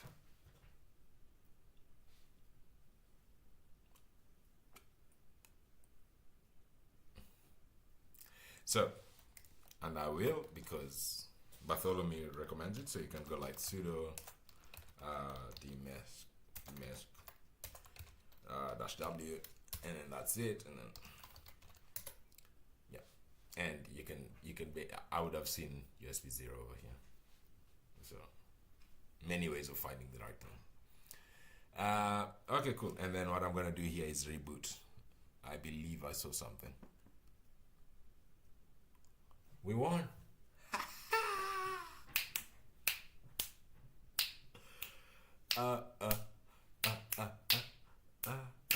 It worked. So what do we know? Um,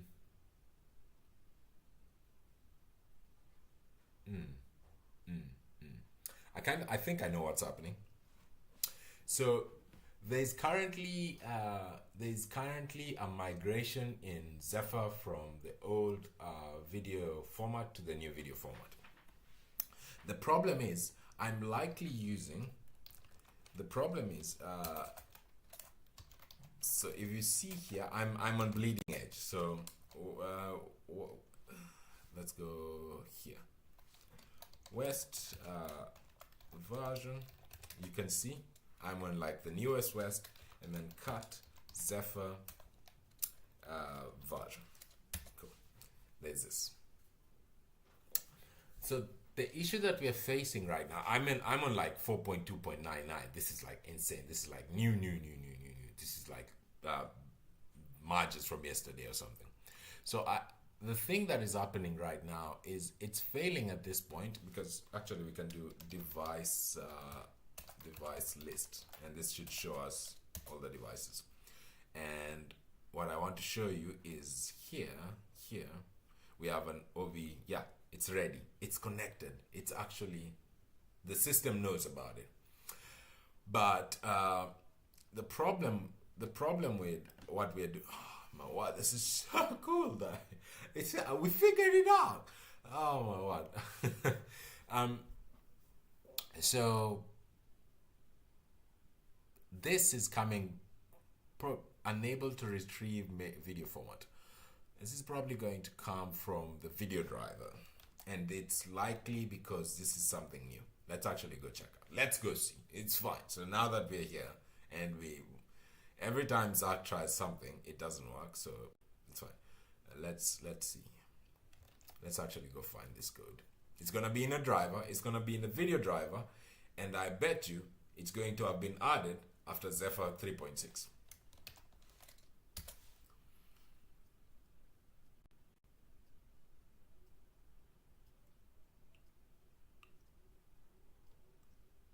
Aha. Okay, cool. So UVC main. Joshua, is this you, man? Is this you? View, blame. Is this you? I knew it was Joshua. Ask me how I knew it was Joshua. How did I know it would be Joshua? How do I know? How did I know? How did I know it would be Joshua? I knew it would be Joshua. So, and then let's... Why am I having fun? It doesn't even matter. Why am I having fun? So when was this? This was 4 months ago. Yes, exactly. So this is a new, but it shouldn't be in UVC main. It shouldn't be in UVC main. No, we are not running UVC main. We are running video capture. So where is it? Okay, I know what's happening. I do know. I do actually know what's happening. So it should be in video capture as well. Yeah, here.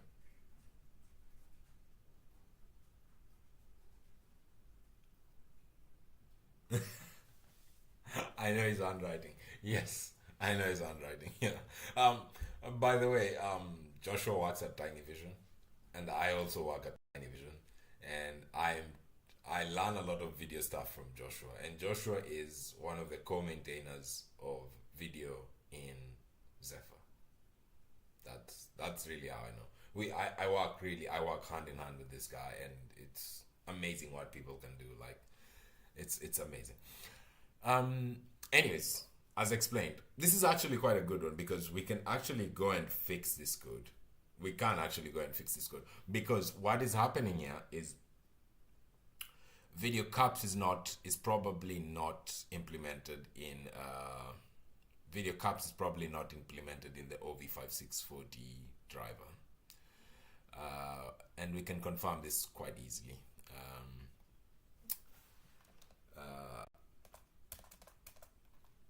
OV5640.c.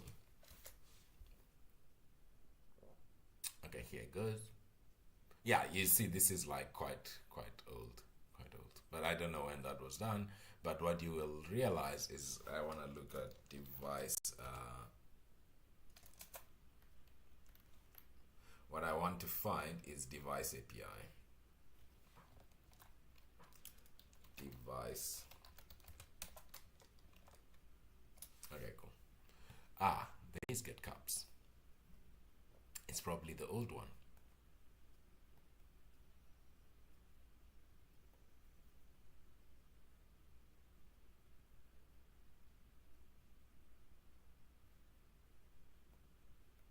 So that's new.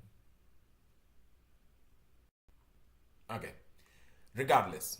So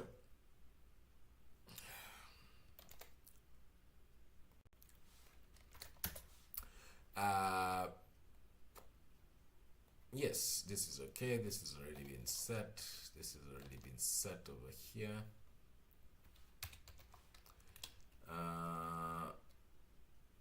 App overlay. Let's actually get the thing that we want here.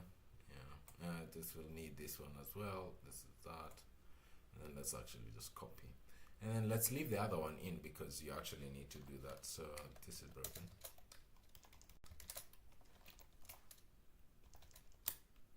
And then in here I can just call this this is DTS code. Actually DTC. DTS. Yeah. Okay, cool. So actually what do we do next? What's the next step?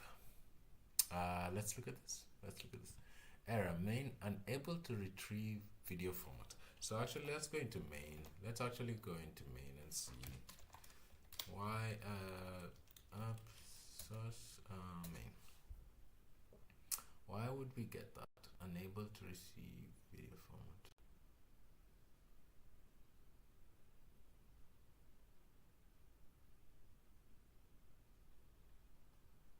Log error, get capabilities. So because I want to say that, yeah, if video get caps is not that and that, it fails.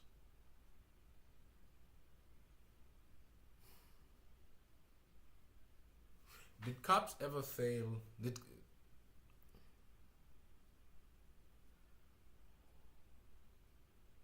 Okay. Let's add a to-do here. Let's add a to-do here.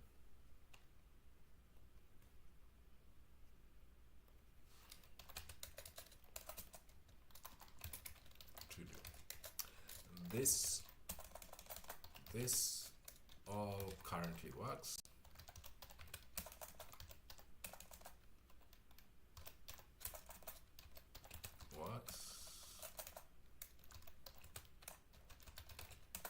However, it fails with the following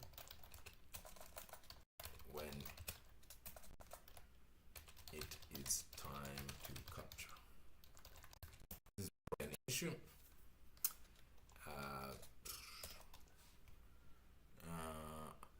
That copy, fill with that, and then we can label this as SH, and then this is that, this is good, this is fine.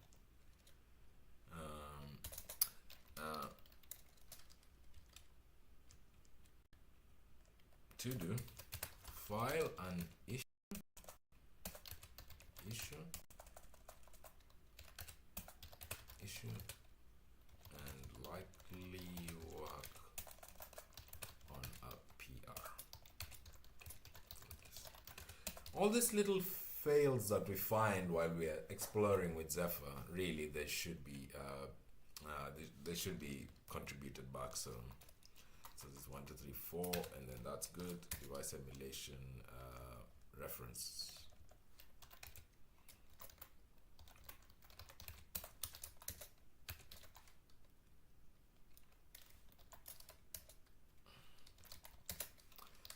Git status, git add 2025, git add assets.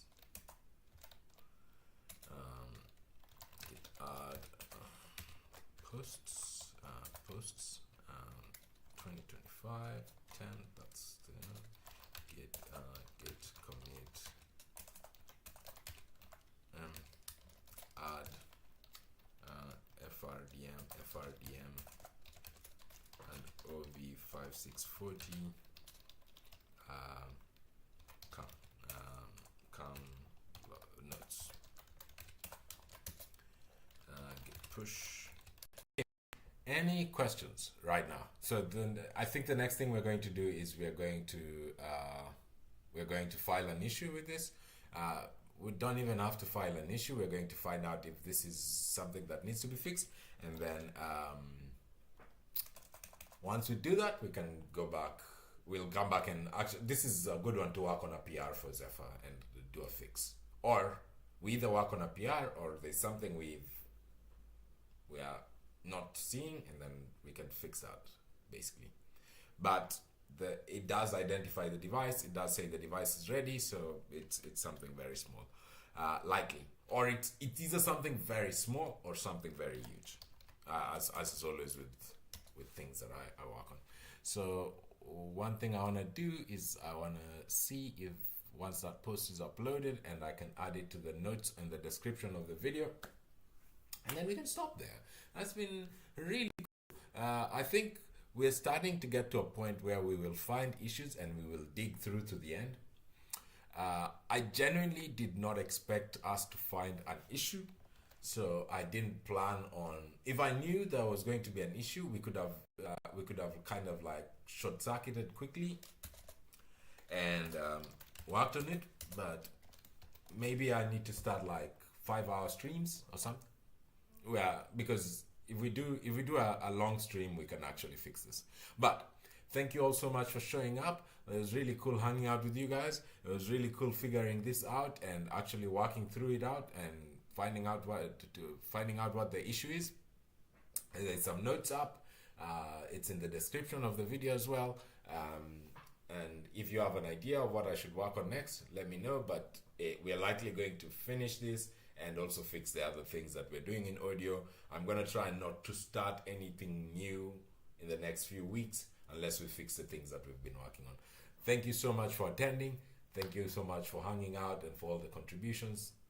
Cheers, guys and girls. See you tomorrow. Amazing.